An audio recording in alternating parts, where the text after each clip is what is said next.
여러분, 오늘 제목이 좀 세죠? 삼성전자와 SK하이닉스를 조심해야 하는 이유. 그런데 먼저 분명히 말씀드릴게요. 이게 삼성전자 망한다, SK하이닉스 끝났다, 이런 얘기가 아닙니다. 오히려 반대입니다. 두 회사가 만드는 HBM의 가치가 너무 커졌기 때문에 이제는 우리가 예전 반도체 보듯이 보면 안 된다는 이야기입니다. 콕 집어드릴게요. 예전에는 반도체 기업을 볼 때 공정, 점유율, 실적 정도만 봤습니다. 그런데 이제는 물류, 인증, 고객사 테스트, 샘플 일정, 수율, 패키징, 발열, 전력 효율까지 전부 시장을 움직이는 시대가 왔습니다. 왜 이런 말이 나오느냐? 삼성전자가 올해 이걸 공식적으로 보여줬기 때문입니다. 삼성전자는 2026년 2월 12일 업계 최초로 HBM4 상용 출하를 시작했다고 발표했습니다. 속도는 초당 11.7기가비트 수준이고 최대 13기가비트까지 성능을 끌어올릴 수 있다고 밝혔습니다. 단일 스택 기준 대역폭도 크게 높였고 차세대 인공지능 연산에 맞춘 전력 효율과 발열 설계까지 함께 강조했습니다. 삼성이 이전 세대 HBM 주도권에서 밀렸던 흐름을 HBM4에서 되돌리려는 강한 신호를 던진 겁니다. 여기서 끝이 아니었습니다. 더 중요한 건 HBM4E입니다. 삼성전자는 5월 29일 업계 최초로 12단 HBM4E 샘플을 글로벌 주요 고객사에 출하했다고 발표했습니다. 핀당 속도는 안정적으로 초당 14기가비트, 최대 16기가비트까지 확장 가능하다고 했고 HBM4 대비 성능은 20% 이상 높아졌다고 밝혔습니다. 용량도 12단 기준 48GB로 커졌고 향후 16단 64GB까지 확대하겠다는 계획도 내놨습니다. 에너지 효율은 16% 개선됐고 열 특성도 개선됐다고 했습니다. 이게 왜 중요하냐? 이건 그냥 신제품이 나왔다는 뉴스가 아닙니다. 삼성이 HBM4에서 상용 출하, HBM4E에서 샘플 공급까지 로드맵을 실제 일정으로 끌고 가고 있다는 뜻입니다. 그럼 SK하이닉스는 어떠냐? 여러분, 여기서 착각하시면 안 됩니다. 삼성이 앞서 나갔다고 해서 SK하이닉스가 끝났다는 얘기가 아닙니다. SK하이닉스는 여전히 HBM 시장에서 강력한 존재감이 있고 회사 측 설명에 따르면 HBM4는 고객 양산 일정에 맞춰 공급을 준비 중이며 HBM4E는 올해 하반기 샘플 공급, 내년 양산을 목표로 하고 있습니다. 즉, 지금 구도는 한쪽이 무너지고 한쪽이 독주하는 구조가 아니라 삼성은 추격이 아니라 재선점 시도를 하고 있고 SK하이닉스는 선두를 유지하려는 구도입니다. 이럴 때 투자자들이 제일 조심해야 하는 게 뭐냐? 뉴스 제목만 보고 단순하게 한쪽만 절대적으로 유리하다고 해석하는 겁니다. 지금은 기술 발표 하나, 샘플 공급 하나, 고객사 퀄 테스트 하나에도 주가 해석이 하루 만에 바뀌는 구간입니다. 여기서 오늘 제목의 진짜 핵심으로 들어가겠습니다. 왜 삼성전자와 SK하이닉스를 조심해야 하느냐? 첫째, 이 회사들의 제품은 이제 너무 비쌉니다. 정말 말 그대로 차원이 달라졌습니다. HBM은 단순한 메모리가 아니라 인공지능 서버의 핵심 부품이고 물량 하나하나의 가격 밀도가 엄청 높습니다. 그래서 예전처럼 반도체는 공장에서 찍어내는 물건 정도로 보면 안 됩니다. 이제는 작은 물량도 엄청난 금액이 될 수 있고 출하 장면 하나, 운송 방식 하나가 사람들 관심을 끄는 이유가 여기에 있습니다. 둘째, 그래서 리스크의 종류가 달라졌습니다. 예전에는 반도체 리스크라고 하면 업황 둔화, 재고 증가, 판가 하락이었습니다. 그런데 HBM 시대의 리스크는 다릅니다. 수율이 조금만 흔들려도 문제고 고객사 인증이 늦어져도 문제고 발열과 전력 효율에서 경쟁사가 앞서면 바로 해석이 바뀝니다. 심지어 샘플을 보냈다고 끝이 아닙니다. 샘플 출하는 시작일 뿐이고 결국 중요한 건 고객사 퀄 테스트 통과와 실제 대량 채택입니다. 그러니까 여러분이 봐야 할 건 뉴스 한 줄이 아니라 그 다음 단계가 이어지느냐입니다. 삼성은 지금 분명히 좋은 흐름을 만들고 있습니다. 하지만 시장은 늘 그 다음 질문을 던집니다. 그래서 실제 채택은 됐나? 얼마나 안정적으로 공급하나? 고객이 반복 주문하나? 이걸 계속 확인해야 합니다. 셋째, 제목이 왜 이렇게 자극적이냐? 이건 실물 경제의 감각을 설명하려는 겁니다. 여러분 기억하시죠? 2024년 8월 인천 청라 아파트 지하주차장 전기차 화재 때 차량 959대가 타거나 그을렸고 직접 재산 피해만 38억 원으로 집계됐습니다. 건물 설비 피해까지 더해지면서 전기차 한 대가 일으킬 수 있는 충격이 사회적으로 얼마나 크게 받아들여졌는지 다들 봤습니다. 이 이야기를 왜 여기서 꺼내느냐? 이제 HBM도 비슷한 감각으로 봐야 한다는 겁니다. 물론 인터넷에서 떠도는 어떤 1톤 트럭, 수백억 원 반도체 운송사고 같은 이야기는 아직 공식적으로 확인된 사실로 보기 어렵습니다. 그 부분은 루머로 남겨두는 게 맞습니다.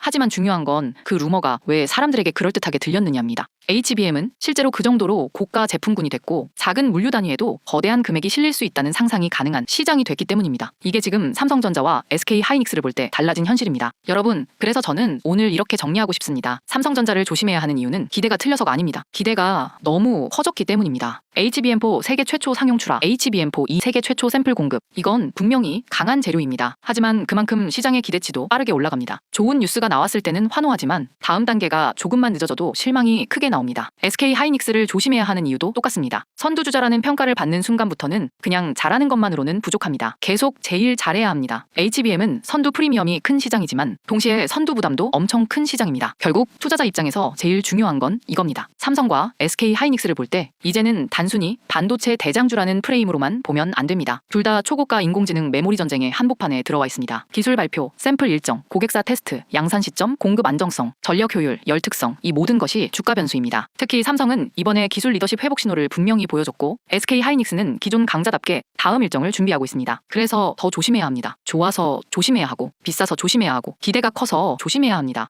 마지막으로 한 줄로 정리하겠습니다. 여러분, HBM은 이제 반도체가 아닙니다. 그건 사실상 초고가 전략물자입니다. 그래서 삼성전자와 SK 하이닉스는 예전보다 더 강해질 수 있지만 동시에 예전보다 훨씬 더 예민하게 봐야 하는 종목이 됐습니다. 삼성전자의 HBM4 2샘플 출하는 분명 긍정적입니다. 다만 진짜 승부는 지금부터입니다. 퀄 테스트를 무사히 통과하고 실제 대량 채택으로 이어지는지 끝까지 확인하셔야 합니다. 랜딩 페이지 링크는 고정 댓글과 설명란에 넣어두겠습니다. 보유 종목이 삼성전자, SK 하이닉스처럼 이미 많이 오른 대형주인지 아니면 아직 덜 오른 후속 밸류체인인지 헷갈리시는 분들은 랜딩 페이지 통해 남겨주세요. 무료 1:1 종목 진단 도와드리고 확인 후 텔레그램방 안내까지 드리겠습니다.